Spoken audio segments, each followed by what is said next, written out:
Now we will cover locator Xpath, which is my favorite locator and it's very useful for automation. First of all, understand structure of you need to understand structure of website.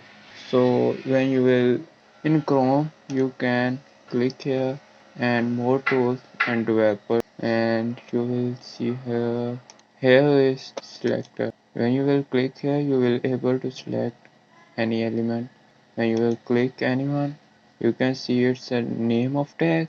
It's a name of tag.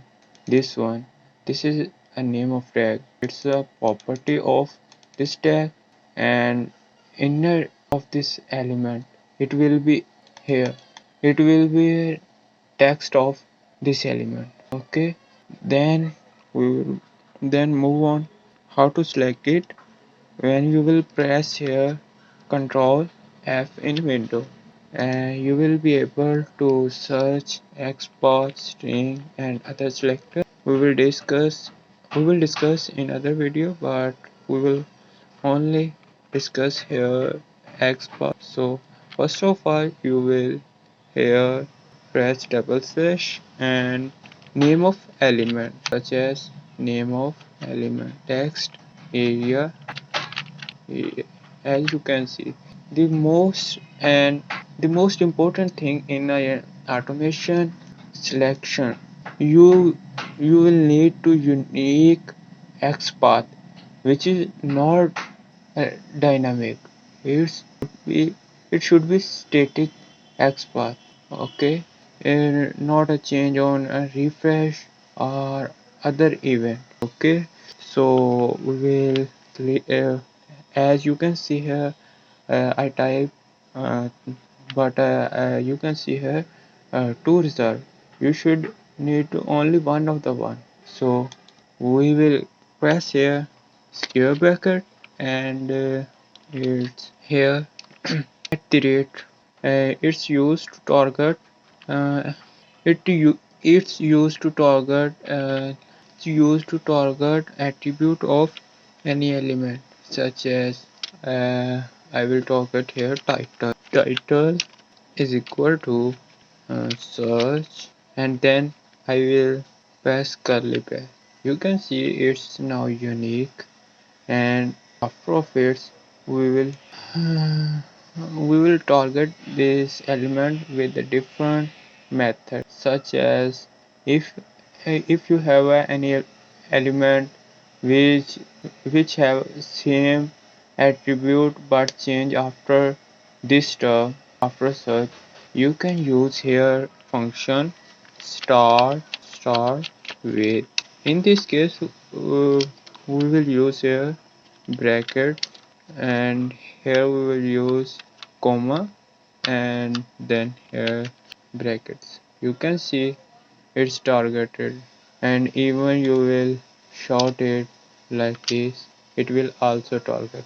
And it's also case sensitive, and even you can use multiple XPath in a single XPath, like if this XPath changes sometime into this, such as text. You can see here such it's not work, such like we will change here, it will not work. You can see it's not work because first is not right, so we will put here one another. So like type, we will target here attribute of type. Now it's target.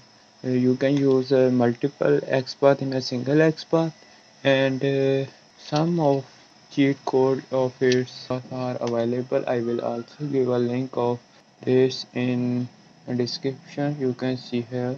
Actually, these are CSS selector and its X. You can see it's actually one thing is missing. Actually, these slashes, if we use a double slash, when it's mean you will target indirect any element, and if you will use a single, when you will target a direct element, such like you can see here here a div tag, and its style is its direct child, and div is also its direct child. When we will use it for direct child, we can use it as single slash, such as first of all we will select indirect div, and then we will select direct style, direct text. We will use direct text area. You can see here, and here you can see that all element and body and number of elements, such like that. First, you will press here text area, and you can see here multiple number, and you can target second element, and then you will here enter a square bracket, and you can see here div, it's multiple div.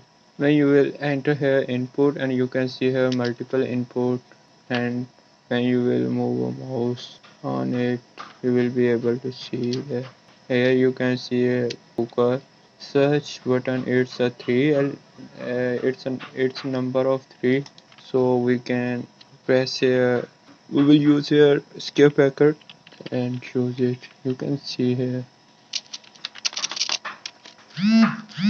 such as if you want to target a second number of element, you will press skip packet and number of element.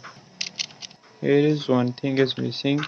If you want to whole element, uh, whole body element, when you will here enter brackets, and here you will use a skip bracket and press 2. You can see here it's targeted, and you can target a number of number by its index. You can target any element by its index number. As you can see here, you can target by this method last element. Okay, such as we will use here last element. You can also see it's also last element. Okay, last with name of element. Okay, name of element not. You can target a neglectable. You can target a neglectable attribute of any element, such if I do not want to target an element which have a role attribute, where so we'll use not. You can see here all elements are targeted which have not attribute role button. Text match, such as we now, as you can see that it's a text of its Google search, and you will also able to see here, such as you can see here a Gmail button. You can see here its a text is Gmail in element of a, so we will search by its text. So indirect child and a with the text, and when we say here equal, it's mean it's a case sensitive and totally match with it, and you can see it's found a one of one. Okay, it's a text contain, such as if you want to target any paragraph which contain a specific character, so we will use here contain text, such as, and click. You can see here it's contain MAI. You can also use get in attribute like specific attribute and or, such as I want to use here text equal to or. You can see here text, you can see here or. It's mean one of them condition will be matched, and then it's found. Okay, and same or, which mean both condition are necessary. In case of, we will need to hear what we make. Actually,